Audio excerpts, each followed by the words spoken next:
हमारे चैनल को सब्सक्राइब करें और बेल आइकन दबाएं। इसको उस लड़की की लाश मिल गई है। मैंने रागनी का आईपी एड्रेस निकाला और ये उसका दूसरा नंबर था 446218। लास्ट बात इनकी 23 अप्रैल को हुई थी। फ्रेंड स्क्वायर से 22 अप्रैल की मुझे रागनी की एक और चैट मिली है जो संतोष गुप्ता के साथ है। वो इस वक्त कहाँ मिलेगा पता है तुम्हें? सर संतोष तो 1 साल पहले सिंगापुर चला गया। मैं और करण दुबई में है। बहुत जल्द तुम्हारी भी टिकट आ जाएगी। वो लोग हम तक पहुंच ही नहीं पाएंगे। इस शेखर का पूरा नाम शेखर प्रजापति है, हमारे दूर का रिश्तेदार है सर। 3 दिन पहले शेखर की पत्नी सुमित्रा का फोन आया था सर। पूछ रही थी वो मुझसे मिला क्या। अब पता चला कि ये रागिनी से मिलने आता था। राजू, प्रिया, मुझे माफ कर दो। माफ कर दो मुझे। ये तो शेखर है, जानता हूं मैं इसे सर। ये रागिनी का दूर का रिश्तेदार है। तो फिर तुम्हें यह कैसे नहीं पता कि शेखर अक्सर तुम्हारी पत्नी को मिलने भोपाल आता था? 446218 ये तुम्हारी पत्नी रागिनी का फोन नंबर है, दूसरा फोन नंबर। रागिनी के पास दूसरा फोन भी था? कभी पता है नहीं उसका मुझे सर।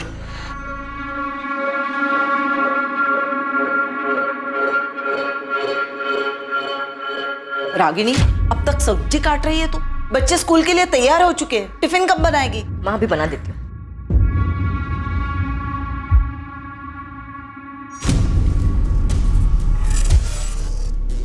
रागिनी, किससे बात करे हो इतने रात के? किसी से नहीं, देखो मैं गेम खेल रही हूँ, बस खत्म ही होने वाला है। मैं कसम खा के कहता हूँ रागिनी हमेशा फोन पे रहती, पर वो किससे बात करती थी, क्या मैसेज करती थी सर, मुझे सचमुच कुछ नहीं पता सर। रागिनी पिछले 3 साल से इस दूसरे नंबर से अलग अलग सोशल मीडिया साइट्स पे एक्टिव थी और रागिनी के उसी सोशल मीडिया अकाउंट से हमें शेखर प्रजापति और संतोष गुप्ता के बारे में पता चला। एक मिनट सर, संतोष गुप्ता के बारे में सर आप ही ने मुझे बताया, पर ये शेखर के बारे में सर मुझे जरा भी अंदाजा नहीं है सर। ये शेखर रागिनी का दूर का रिश्तेदार है, लेकिन मुझे नहीं पता वो रागिनी से चुप चुप कर मिलता था, और अगर पता होता सर तो मैं आपको क्यों नहीं बताता सर, बोलिए ना सर। सर मैं बच्चों की कसम खा के बोल रहा हूँ सर, मुझे रागिनी के बारे में बहुत कुछ नहीं पता सर।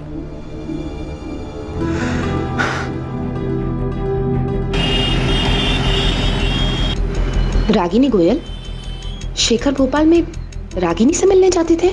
लेकिन ऐसा कैसे हो सकता है? मुझे तो हमेशा उन्होंने यही बताया है कि वो भोपाल काम के सिलसिले में जाते हैं। सुमित्रा जी, ये रहे शेखर के चैट रिकॉर्ड्स। पिछले 1 साल से वो दोनों भोपाल के अलग अलग लॉजेस में मिल रहे थे। हमने लॉज के मालिकों से भी कंफर्म किया है। हाँ, ये था शेखर प्रजापति नाम इसका। नाम तो कभी पूछा नहीं, पर हाँ आदमी यही था। सर मैंने सारे लॉजों के मालिकों से बात की, पता चला है कि पिछले 1 साल से शेखर प्रजापति ही रागिनी के साथ अलग अलग लॉजेस में जाकर ठहरा था। सबने फोटो देकर कंफर्म भी किया है कि यही आदमी था। 24 अप्रैल को ये दोनों कौन से लॉज में रुके थे? क्योंकि 24 अप्रैल को शेखर रागिनी से मिलने भोपाल आने वाला था। अब हमें अपने रिलेशनशिप को नए सिरे से देखना होगा, नई शुरुआत करनी होगी। मैं तुम्हारे बिना नहीं रह सकता रागिनी, मैं कल भोपाल आ रहा हूँ, कल मिलते हैं। सर मैंने जितने लॉजों में पता किया, 24 तारीख को ये दोनों उनमें से किसी में नहीं गए थे। ऐसा कैसे हो सकता है बबलू? 24 अप्रैल को शेखर रागिनी से मिलने भोपाल आने वाला था, तो ये दोनों कहीं तो रुके होंगे। अच्छा सुन, हमें शेखर के घर का पता चल गया। तू लग जाए संतोष गुप्ता के पीछे, पता कर इसका ठिकाना कहाँ है। ये सिंगापुर में तो नहीं है, इसका फोटो मैं तुझे भेजता हूँ। हाँ चलो। हमारे पास इसका मैसेज है। उसने 22 अप्रैल को मैसेज किया था कि वो रागिनी से मिलने भोपाल आ रहा है। रागिनी मैं भोपाल आ रहा हूँ और इस बार तुम्हें अपने साथ सिंगापुर लेकर ही जाऊंगा। पिछली बार तुमने चीजें अधूरी छोड़ी थी, उसे अब पूरा कर दो प्लीज। रागिनी मैं तुम्हारे बिना अधूरा हूँ। मेरे लिए तुम दुनिया की सबसे खूबसूरत औरत हो, मैं तुम्हारे बिना नहीं रह सकता। ये रागिनी के 2 बच्चे हैं, पति है, घर है, ऊपर में 2 एक्स्ट्रा साइड में प्यार करने वाले भी है। इसको लाइफ में और चाहिए क्या था? अब उसे लाइफ में क्या चाहिए था क्या नहीं, ये तो हमें नहीं पता। हमारा काम सिर्फ इतना है कि हम कातिल को जल्द से जल्द पकड़ें। तू जोर शोर से काम पर लग जा। ये शेखर और संतोष, इन दोनों को हमें जल्द से जल्द पकड़ना है। मम्मी, पापा हमें छोड़ के नहीं जा सकते, वो हमसे बहुत प्यार करते हैं। बेटा, मैं समझ सकती हूँ तुम्हें ये सुनकर अच्छा नहीं लग रहा होगा। अनीता, सुमित्रा जी, ये सच है, हमें ये मैसेजेस रागिनी के चैट रिकॉर्ड में से मिले हैं। मैं तो कभी सोच भी नहीं सकती थी कि शेखर मुझे धोखा दे सकते हैं। शेखर इस वक्त कहाँ छुपे हो सकते हैं? अब मैं नहीं कह सकती वो कहाँ जा सकते हैं। अगर शेखर फोन करे तो आप हमसे छुपाइएगा मत। बहुत सारे सवाल हैं जो हमें उनसे करने हैं।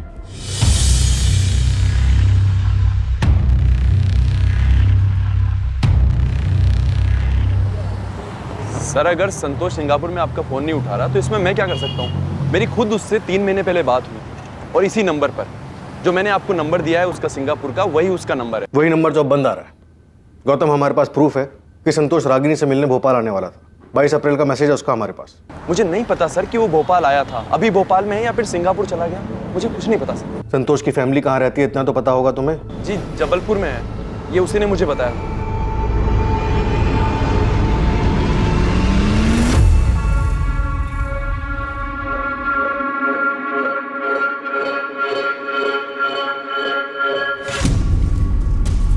इस प्रशांत की छोटी बड़ी सभी डिटेल्स निकालो। अब मुझे भी उस पर डाउट हो रहा है कि कहीं इसी ने तो रागिनी का मर्डर नहीं किया। सर, मुझे तो इस पर पहले से ही शक। शेखर और संतोष रागिनी से मिलने आते, रागिनी का मर्डर हो जाता है, उसकी लाश मिलती और उसके बाद ये दोनों गायब हो जाते। प्रशांत ने रागिनी को रंगे हाथों पकड़ लिया होगा। फिरोज, प्रशांत ने ही कुछ किया है। अगर ये 24 तारीख को फैक्ट्री से नहीं भी निकला तो भी पॉसिबल है कि उसने ये काम किसी और की मदद से किया हो। अगर प्रशांत ने ही रागिनी का मर्डर किया है तो सोचो बच्चों पे क्या बीतेगी जब उन्हें यह पता चलेगा कि उनकी मां का मर्डर उनके पिता ने ही किया है।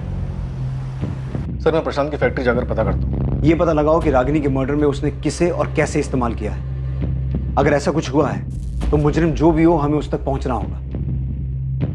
बच्चों का हक है ये जानने का कि उनकी मां का कातिल कौन है।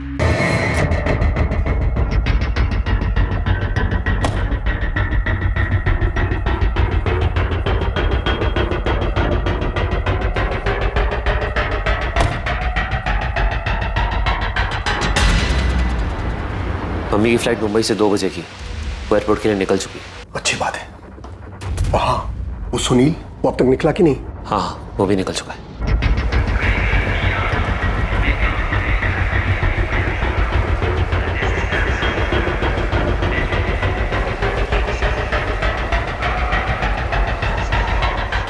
अच्छा, वहाँ कोई पूछताछ के लिए आया था? हाँ, पुलिस का कोई खबरी आया था। ये औरत इन दोनों में से किसी एक के साथ आपके होटल में आई थी क्या? नहीं, मैंने इन तीनों को कभी नहीं देखा। थोड़ा ध्यान से देखिए ना, 24 अप्रैल को आए होंगे। अरे हाँ, याद आया, इस औरत की फोटो मैंने अखबार में देखी थी। हाँ, देखा होगा, इसका मर्डर हो गया है। ओह, अच्छा, आपका जरा रजिस्टर चेक करके बताओ ना, शायद आपके ध्यान से निकल गया हो। भरत साहब, रजिस्टर थोड़ा देख लेते तो। वो क्या है ना, पुलिस ना बहुत बेसब्री से ढूंढ रही दोनों को। ठीक है, मैं चेक करता हूँ। कुछ मिला उन्हें? पापा, घबराने की कोई बात नहीं है, उन्हें कुछ नहीं मिला। गौरव ने सब संभाल लिया, सब ठीक है। पुलिस ने शेखर प्रजापति का फोन नंबर सर्विलेंस पर डाल दिया था। उनके मुताबिक ऐसी संभावना थी कि रागिनी ने अपना मोबाइल मार्केट में स्विच ऑफ किया और उसके बाद तय की गई जगह पर वो शेखर से मिली।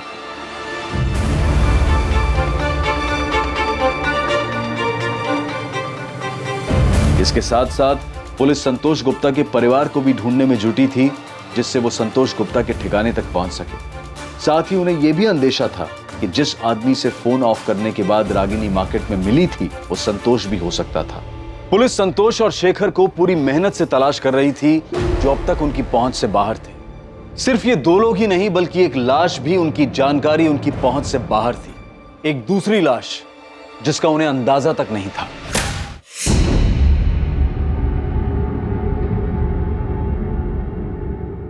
क्या हम इंडिया वापस कभी नहीं जाएंगे? जाएंगे जानवी, क्यों नहीं जाएंगे? बस सिर्फ कुछ ही दिनों की बात है। एक बार ये सब ठंडा हो जाए फिर हम लोग आराम से चले जाएंगे।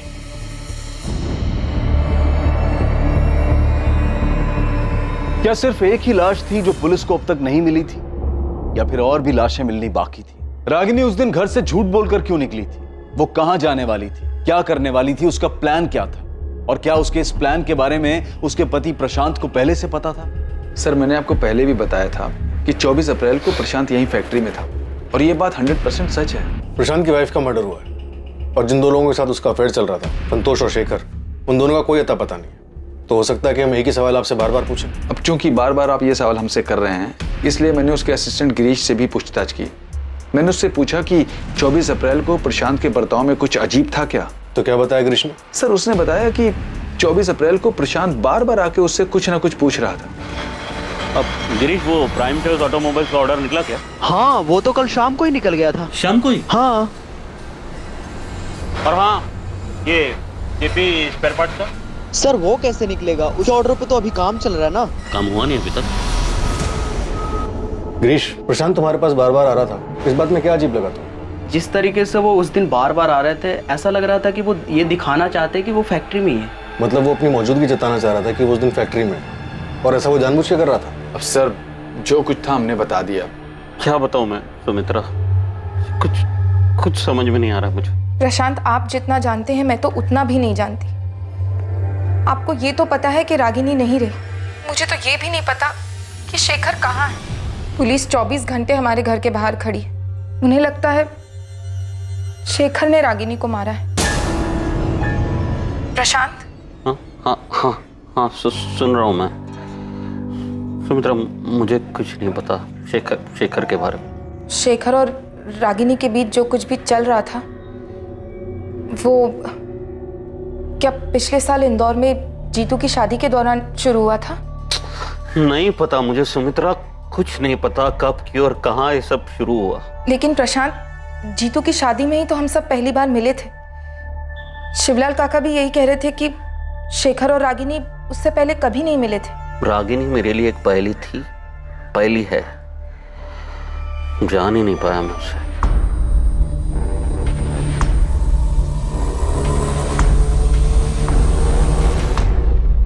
भैया, मम्मी हमें छोड़कर क्यों गई? भैया क्यों गई? रो मत प्रिया, मैं हूँ तेरे साथ। सर, शेखर का लास्ट लोकेशन मिल गया है। चतुर्भुज मार्केट प्लेस? यस सर, वो 24 तारीख को भोपाल आया था।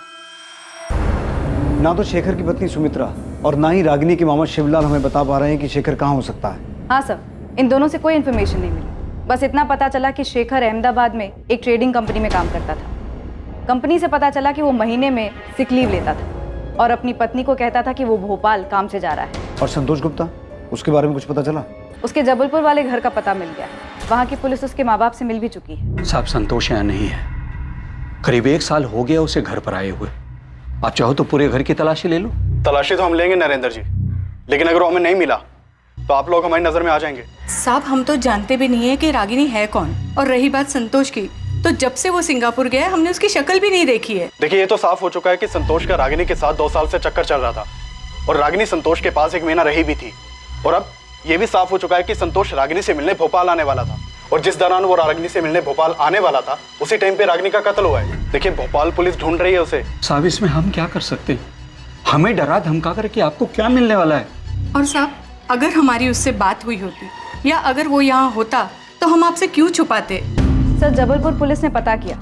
संतोष के माँ बाप को उसके बारे में कुछ भी नहीं पता, और ना ही उसके दोस्त गौतम को कुछ पता है कि वो कहाँ रहता है सिंगापुर में या किस कंपनी में काम करता है। बबलू भी अभी तक पता नहीं लगा पाया कि 24 तारीख को रागिनी से मिलने कौन आया था, संतोष या शेखर, और वो कहाँ मिले थे।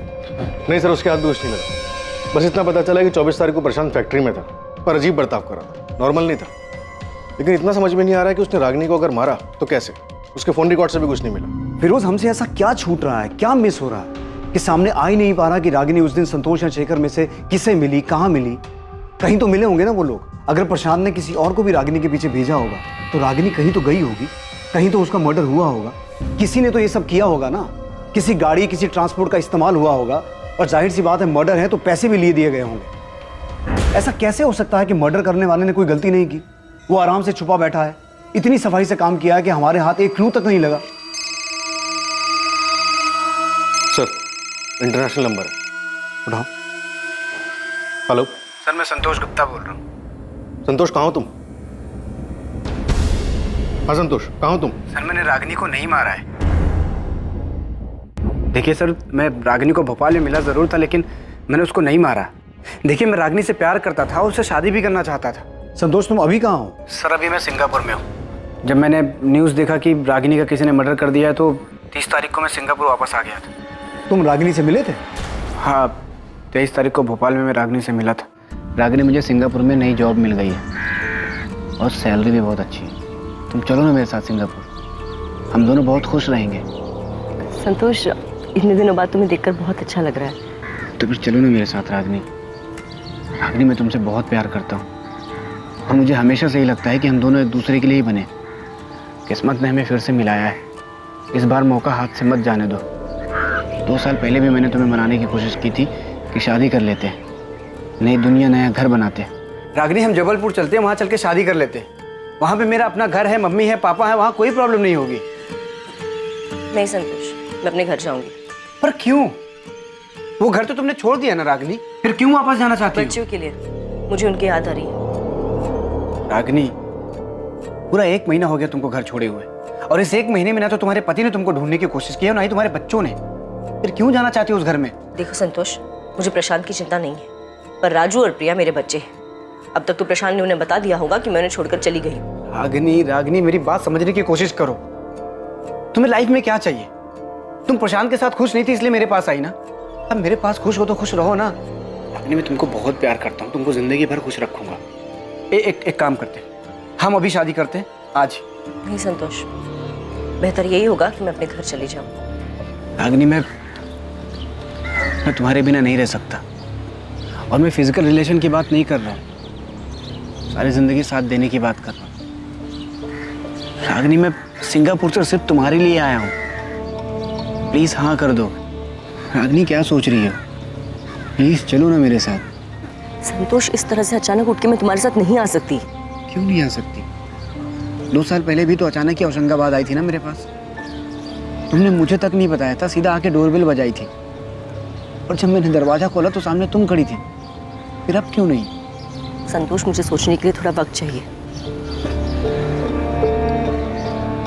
रागिनी, 2 साल हो गया। ठीक है, तुम्हें जितना वक्त चाहिए तुम ले लो, लेकिन मैं भी तब तक यहाँ से नहीं जाऊँगा जब तक तुम हाँ नहीं कर देती। मैंने उसे मनाने की हर मुमकिन कोशिश की, पर वो मेरे साथ नहीं आई। तो भोपाल में ही था, उसकी हाँ सुनने के लिए उसे फ़ोन करता रहा, उसने मेरा फ़ोन ही नहीं उठाया, और 24 के बाद तो उसका फ़ोन ही स्विच ऑफ हो गया। तो तुम तब भी भोपाल में ही थे? हाँ, मैं भोपाल में था, होशंगाबाद में। और फिर मैंने न्यूज़ देखी कि रागिनी का मर्डर हो गया, तो मुझे लगा रुकने का कोई मतलब नहीं है, इसलिए मैं वापस सिंगापुर आ गया। संतोष गुप्ता, तुम्हारी ये सफाई काफी नहीं है। ये बिल्कुल मत समझना कि तुमने सामने से फोन किया है तो तुमने जो भी कहा उस पर हमने पूरी तरह से यकीन कर लिया। और इस गलत फहमी में तो बिल्कुल मत रहना कि तुम सिंगापुर में हो तो हम तुम्हें छू नहीं पाएंगे। हेलो हेलो,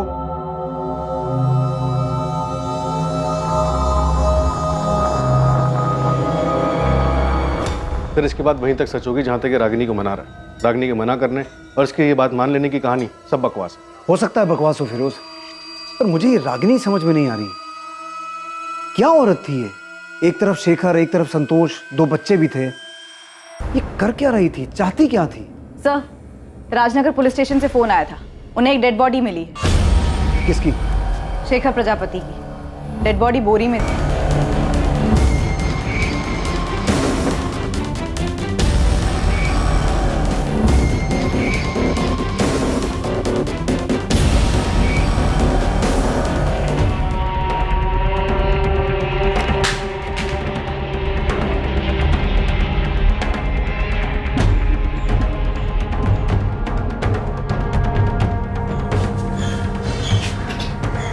क्या हुआ? क्या हुआ? पुलिस को शेखर की डेड बॉडी मिली।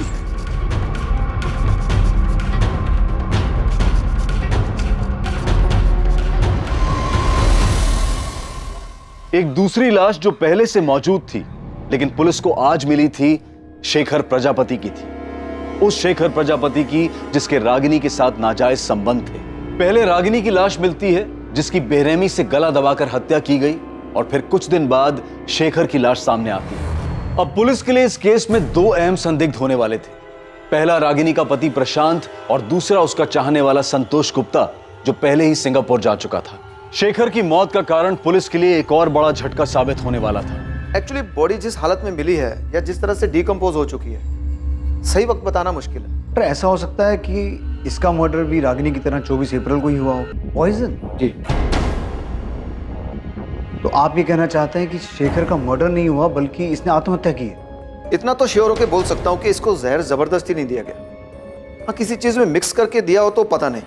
कैसे मारा तूने रागिनी को?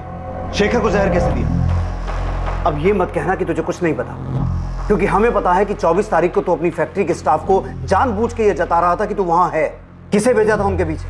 ये बेबस बनने का नाटक खत्म हुआ प्रशांत। याद रख, तुझे अपने बच्चों का सामना भी करना है, क्योंकि कहीं ना कहीं उन्हें भी इस बात का एहसास है कि उनकी माँ का कत्ल तूने किया है। मैं अपने बच्चों से बहुत प्यार करता हूँ सर, हमेशा उनका ख्याल रखूं। रागिनी अब उनके साथ नहीं है तो क्या, वो उनके दिल, दिमाग और यादों में हमेशा रहे। ये संत बनने का नाटक बंद कर प्रशांत, और ये बता कि रागिनी का मर्डर कैसे किया, कहां किया, शेखर को जहर कैसे दिया, कैसे मारा तूने इन दोनों को?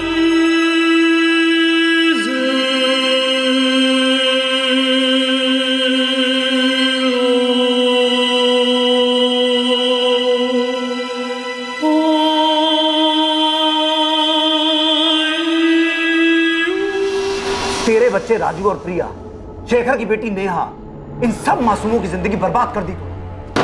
नहीं की सर, मैंने किसी की जिंदगी बर्बाद, किसी को कोई दुख नहीं दिया मैंने सर। रागिनी ने सब बर्बाद किया सर।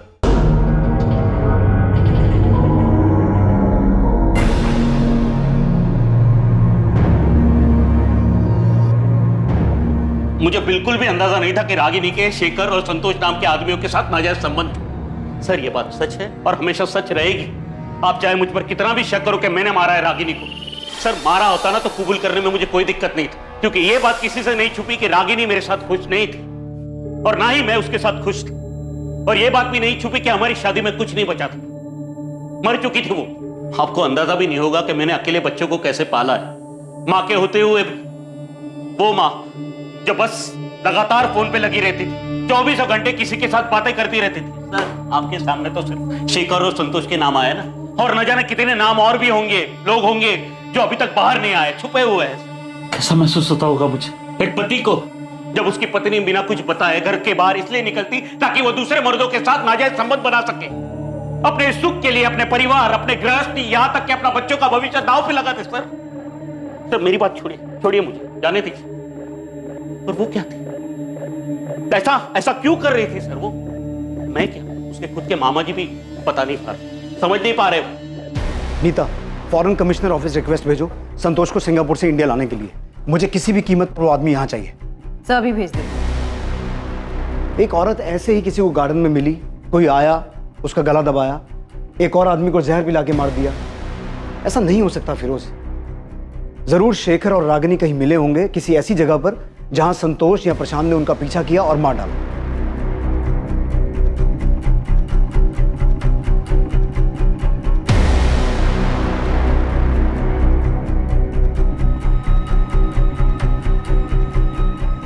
बबलू से कहो एक टीम से काम नहीं हो रहा, 10 लगाए, और चाहिए और लगाए, लेकिन किसी भी तरीके से यह पता लगाए कि उस दिन शेखर और रागिनी कहां गए थे। कोई तो ऐसा होटल या लॉज होगा जहां उनका पीछा किया गया, दोनों का मर्डर किया गया। सर मैंने रागिनी और शेखर की पोस्टमार्टम रिपोर्ट पढ़ी थी। फिरोज, पोस्टमार्टम रिपोर्ट में क्या लिखा है मुझे पता है, लेकिन मुझे किसी भी तरह उस आदमी का पता लगाना है जिसने ये मर्डर्स किए हैं। हम गोल गोल घूमे जा रहे हैं। एक दिन 2 बच्चे आते हैं अपनी माँ को ढूंढते हुए, हमें उनकी माँ की बजाय उसकी डेड बॉडी मिलती है, फिर उसके प्रेमी की डेड बॉडी मिलती है, लेकिन ये क्लू नहीं मिलता कि किसने मारा, क्यों मारा। सर शेखर का मर्डर नहीं हुआ, उसने सुसाइड किया। फिरोज तुम्हारा दिमाग ठीक है? वो सुसाइड क्यों करेगा? और अगर उसने सुसाइड किया भी है तो रागिनी का तो मर्डर हुआ है ना। सर मुझे लगता है शेखर ने रागिनी का मर्डर किया होगा, और फिर आसमान से कोई टपका जिसने दोनों की डेड बॉडी को बोरे में डाल के ठिकाने लगा दिया। फिरोज मुझे कोई थ्योरी नहीं चाहिए, ये केस ऐसे बंद नहीं हो सकता। मुझे किसी भी हाल में उस मर्डर का पता लगाना है। उसने क्यों मारा, कहां मारा, कैसे मारा, किस मकसद से मारा, इन सभी सवालों के जवाब चाहिए। अंडरस्टूड? Right sir.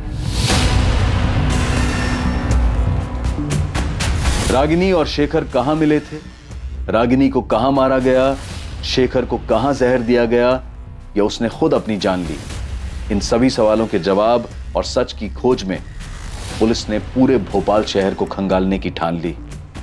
दूसरी तरफ संतोष को सिंगापुर से इंडिया वापस लाने की कोशिशें भी तेज कर दी गईं। एक बार पुलिस से बात करने के बाद संतोष ने अपना फोन स्विच ऑन किया ही नहीं।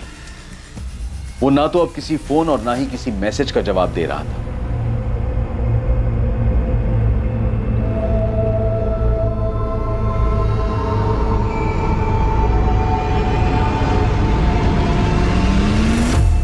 सर बबलू बोल रहा है कि हमें होटल डीटी प्लाजा एक बार देख लेना चाहिए। क्यों, कुछ मिला तुझे वहां?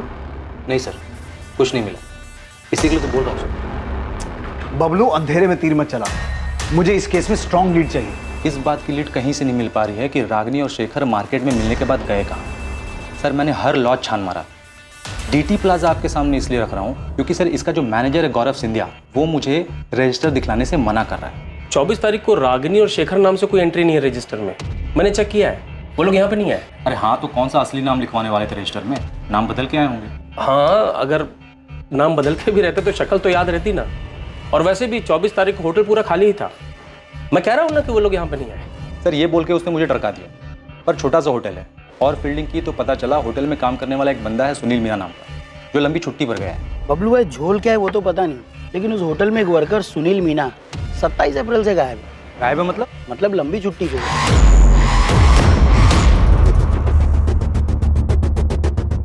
तो मतलब तेरे को लगता है उसने कुछ झोल किया क्या?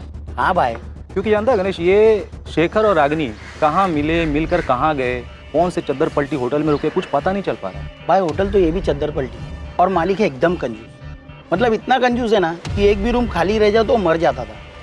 लेकिन पिछले कुछ दिनों तक ये होटल बंद था। सर सुनील मीना लंबी छुट्टी पर चला जाता है, 24 अप्रैल के बाद 27 तक होटल बंद रहता है। होटल का मैनेजर रजिस्टर दिखलाने से मना करता है। सर मैं पक्का बोल रहा हूँ यहाँ पे कुछ ना कुछ झोल तो है। डीटी प्लाजा होटल के बारे में मिली ये छोटी सी जानकारी इस केस में बड़ा खुलासा करने वाली थी। एक छोटी सी लीड की तलाश में भटकती पुलिस को एक बड़ी कामयाबी हासिल होने वाली थी। डीटी प्लाजा होटल में कुछ नहीं, बहुत कुछ घटा था।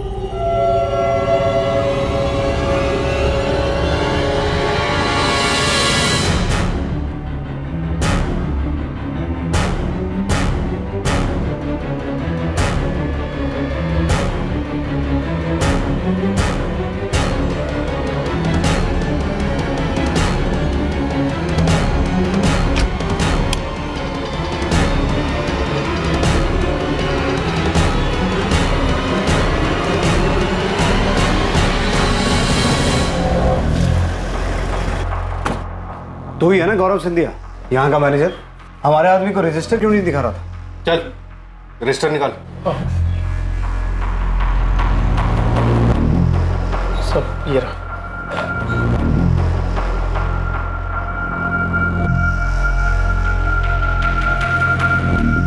इसमें तो एंट्री 29 अप्रैल से है, उसके पहले की कहाँ है? वो तो नहीं है सब, क्योंकि मालिक हर महीने रजिस्टर बदल देते हैं।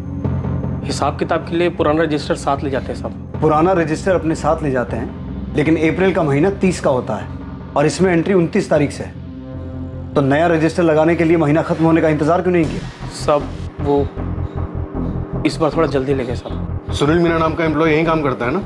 जी सब। कहाँ है वो? बुलाओ उसे। सब वो छुट्टी पे है, गाँव गया सब।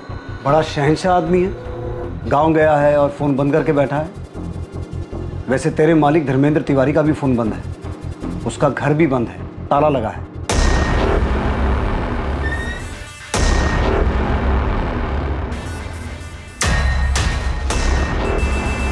तेरा मालिक भी गांव गया है, चल कर आया। तूने बबलू से कहा था कि 24 तारीख को ये दोनों यहां नहीं आए थे। सीधा सीधा बोल, धर्मेंद्र तिवारी और सुनील मीना कहाँ हैं, वरना तुझे भी गांव भेज दूंगा और कभी वापस नहीं आ पाएगा। मालिक अपनी फैमिली के साथ दुबई भाग गए सब, और सुनील अपने गांव गया है सागर। मतलब रागिनी और शेखर 24 तारीख को यहाँ आए थे? जी साहब, लेकिन साहब मुझे इनका नाम नहीं मालूम साहब, क्योंकि ये दोनों रजिस्टर में अलग नाम से एंट्री किए थे साहब।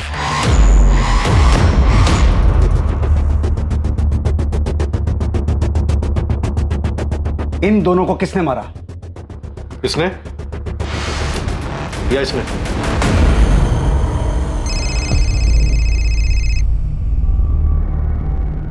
अनीता, कैलाश मौर्य नाम का एक आदमी आया है। कौन है ये? सर ये 24 तारीख को डीटी प्लाजा में था, बोल रहा है इसने रागिनी और शेखर को देखा था रूम नंबर 104 में। हमें भी यहाँ बहुत कुछ मिला है। रागिनी और शेखर 104 नंबर में रुके थे।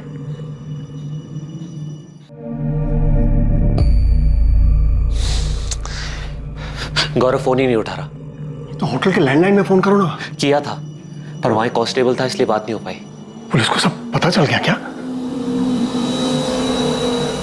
सर मैंने इस औरत की फोटो अखबार में देखी थी कुछ दिन पहले। तो जब देखी थी तब क्यों नहीं आया हमारे पास? सर मैं बहुत डर गया था। उस दिन मैं डीटी प्लाजा में रूम नंबर 102 में रुका था। मैं क्या? सर मैं एक लेडी के साथ गया था। बीबी को झूठ बोला था कि इंदौर जा रहा हूँ कुछ काम से। देख कैलाश, हमें तेरे अफेयर में कोई दिलचस्पी नहीं है। रागिनी और शेखर के बारे में बता। ये दोनों रूम नंबर 104 में रुके थे।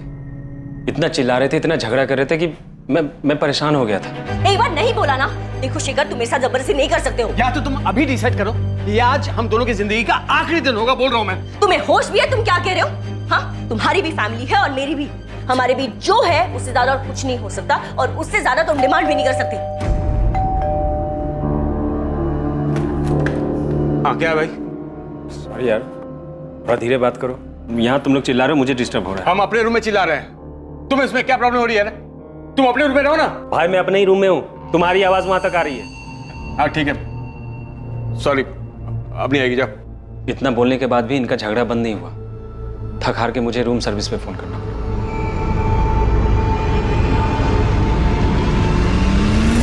यही था वो आदमी? रूम सर्विस वाला जिसे तुमने बुलाया था? हाँ सर, यही था। शेखर, अब तुम मेरी नाक में दम कर रहे हो, इरिटेट कर रहे हो मुझे। तो अब मैं प्रशांत की जगह ले ली, मैं तुम्हें परेशान कर रहा हूँ। हाँ शेखर, मैं अपनी पूरी जिंदगी तुम्हारे साथ नहीं बिताना चाहती हूँ।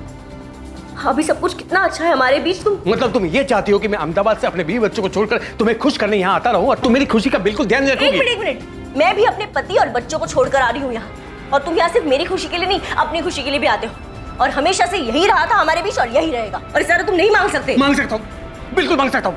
मैं तुमसे शादी करना चाहता हूँ, इसी वक्त तुम्हें हाँ बोलना पड़ेगा, तुम मना नहीं कर सकते। तुम होश में तो हो? तुम हमारे बीच शादी की बात कब हुई थी? मैंने कभी तुमसे कहा कि मैं तुमसे शादी करना चाहती हूँ?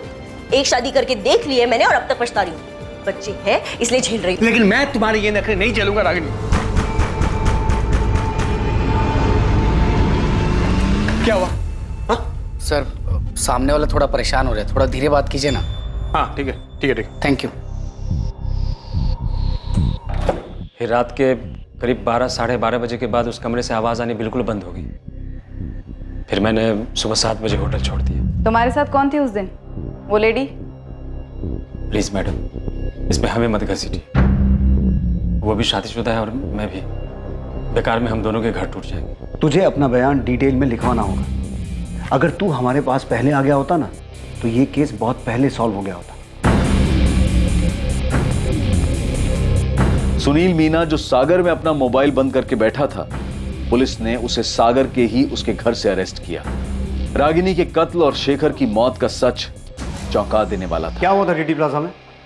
और सुनील मीना हमारे कब्जे में है, तो ये मत समझना दुबई में बैठा तेरा मालिक तुझे बचा लेगा।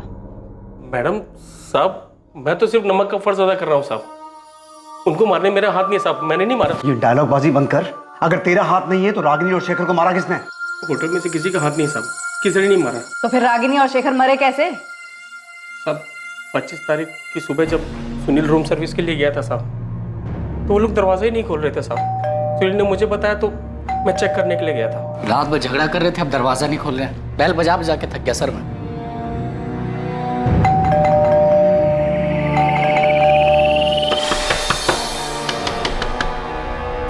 चंद्रप्रकाश जी, गरिमा जी, हम समझ ही नहीं पा रहे थे वो दरवाजा क्यों नहीं खोल रहे। जब उन्होंने दरवाजा खोला नहीं तब मैंने मास्टर की से दरवाजा खोला साहब।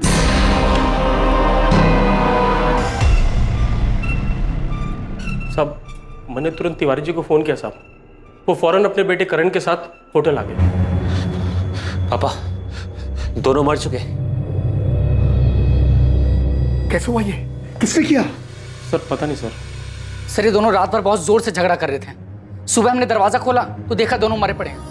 सर मैंने खुद सीसीटीवी चेक किया सर, कमरे में कोई नहीं आया था। सर हो सकता है इस आदमी ने पहले उस औरत को मारा हो और बाद में जहर पी लिया। My God. सर ये देखिए एंट्री। पापा, इनके पर्सन की आईडी कार्ड मिले।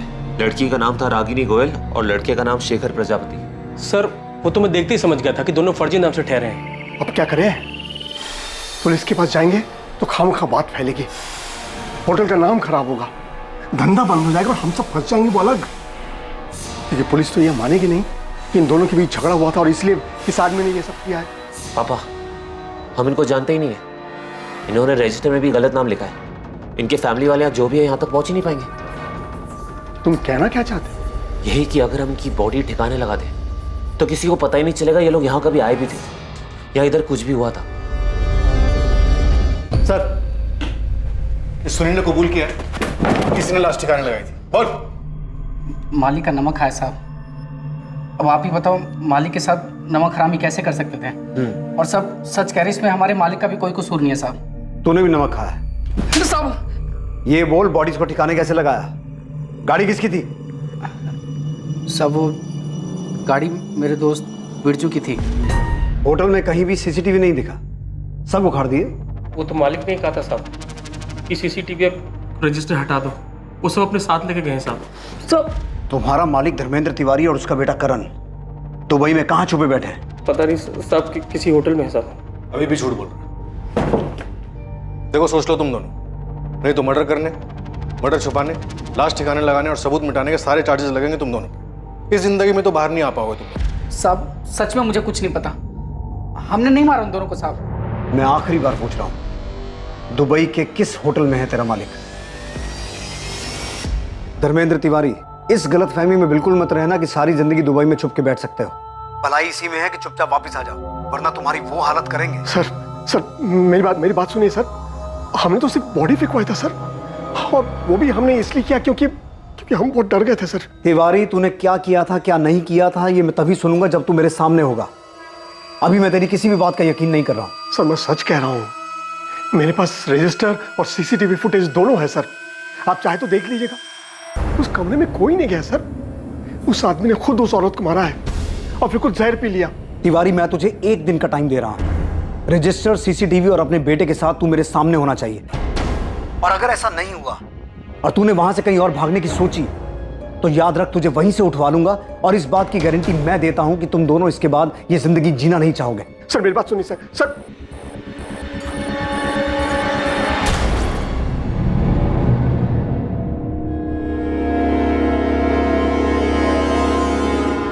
सर, मैंने जो पोस्टमार्टम रिपोर्ट देख के फिगर आउट किया था वो थ्योरी नहीं, सच था। लेकिन मैं ये सोच रहा हूं कि शेखर पहले से ही जहर अपने साथ लेके आया था। मतलब उसने सोच रखा था कि अगर रागिनी ने शादी के लिए हाँ की तो ठीक, वरना वो उसे और अपने आप को मार देगा। करो या मरो वाली हालत। सुमित्रा और उसकी बेटी नेहा के लिए यकीन करना मुश्किल हो रहा था कि शेखर उन्हें धोखा दे रहा था, और उससे भी आगे बढ़कर उसने एक ऐसा जुर्म किया जिससे वो दोनों शायद जिंदगी भर नहीं उभर पाएंगे। प्रशांत और रागिनी के मामा शिवलाल के लिए रागिनी को समझना पहले ही मुश्किल था, और अब शेखर के हाथों हुई उसकी हत्या ने उन्हें और भी सोच में डाल दिया कि आखिर रागिनी चाहती क्या थी, कर क्या रही थी। संतोष गुप्ता तक पुलिस दोबारा नहीं पहुंच पाई, और अब उसकी जरूरत भी नहीं थी, क्योंकि साफ हो चुका था कि रागिनी की हत्या से उसका कोई वास्ता नहीं था। धर्मेंद्र तिवारी और उसके बेटे करण तिवारी ने दुबई से वापस आकर अपने आप को पुलिस के हवाले कर दिया। धर्मेंद्र तिवारी, करण तिवारी, सुनील मीना और गौरव सिंधिया पर आईपीसी की धारा 201B के तहत सबूत मिटाने के जुर्म में केस चल रहा है। डीटी प्लाजा होटल के मालिक से मिली सीसीटीवी फुटेज से साबित हुआ कि 24 अप्रैल की रात जब रागिनी का कत्ल हुआ और शेखर की मौत हुई, उस दिन रागिनी और शेखर के कमरे में कोई दाखिल नहीं हुआ था। राजू, प्रिया, मुझे पता है कि आप लोग बहुत दुखी हो। इतना आसान नहीं इस दुख को बुलाना, पर आप दोनों को स्ट्रांग बनना होगा। आपके पापा आपके साथ हैं और वो हमेशा रहेंगे। और अपनी मम्मी के साथ बिताए वो दिन याद करना जब आप सब बहुत खुश थे, सब ठीक था। प्रशांत, आप बहुत मजबूत इरादों वाले सचमुच भले इंसान। बच्चों को अब आपकी पहले से कहीं ज्यादा जरूरत है। वो दुखी हैं, सदमे में हैं, उनका ध्यान रखना।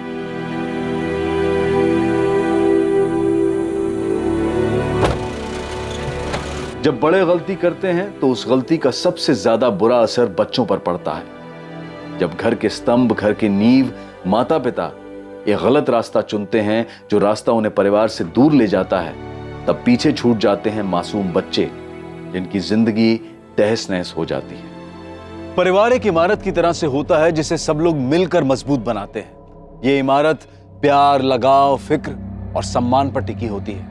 किसी भी परिवार के फलने फूलने में इनका महत्वपूर्ण योगदान होता है और मासूम बच्चों को माता पिता दोनों की ही बराबर जरूरत होती है। पर इसका यह मतलब कतई नहीं है कि मजबूरी में साथ रहा जाए। बेशक बच्चे उस वक्त अलग होने के फैसले की अहमियत को ना समझ पाए, पर सही समय पर लिया गया फैसला जिंदगी सुधार भी सकता है।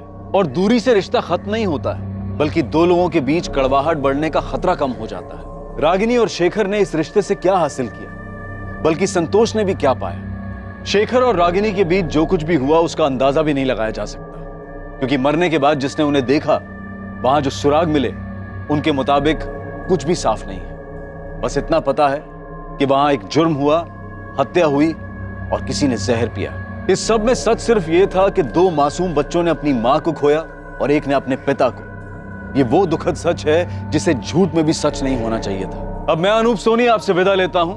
कल रात 11 बजे आपसे फिर मुलाकात होगी एक और नए केस के साथ। और याद रखें, क्राइम और आपके बीच में सिर्फ इतना फर्क है कि आप कितने सतर्क हैं। सतर्क रहें, सुरक्षित रहें।